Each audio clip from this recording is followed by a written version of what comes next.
నేను గోవా వెళ్ళినప్పుడు ఒకసారి స్వయంగా నేను నా కళ్ళతో చూశాను విద్య చెప్పే ప్రతి మాట సాగర్ పాటించడం. కానీ ఈ విషయంలో మాత్రం సాగర్ ఎందుకు ఒప్పించలేకపోతుంది? నా మాటల్ని మీరు మరోలా భావించకండి ఆంటీ.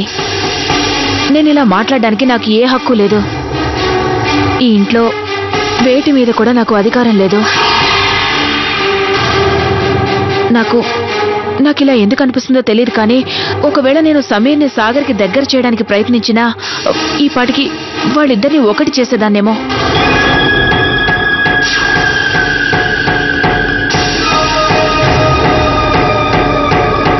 నిజమా? నువ్వన్నది నిజమా సోనాలి? నిజంగా నువ్వు అలా చేయగలవా సోనాలి?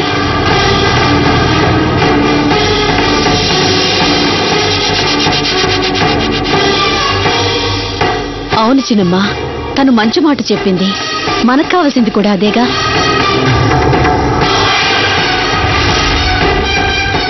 ఇంకా ఆలస్యం ఎందుకు? ఈ వాటి నుండి సాగర్ని సమీర్ని దగ్గర చేసే బాధ్యత నీదే.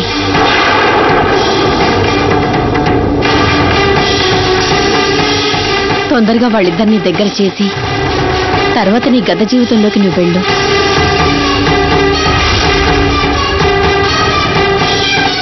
అయినా ఎన్ని రోజులని నువ్వు మా కోసం ఇక్కడ ఉంటావు, అవునా?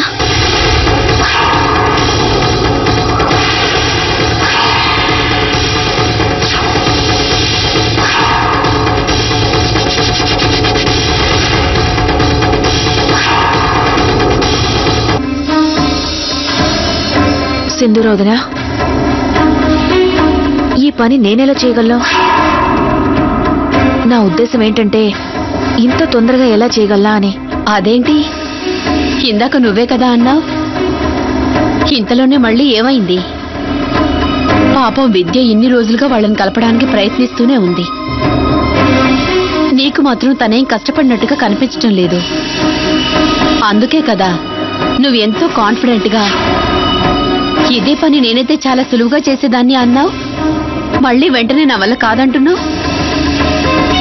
ఇక మాకైతే ఏ అభ్యంతరం లేదు కదా అంకిత్?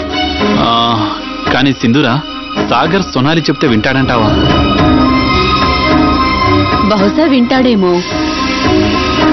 సాగర్ మళ్ళీ సోనాలితో స్నేహంగా ఉంటున్నాడు కదా, తనతో నవ్వుతూ కలిసి ఉంటున్నాడు కూడా.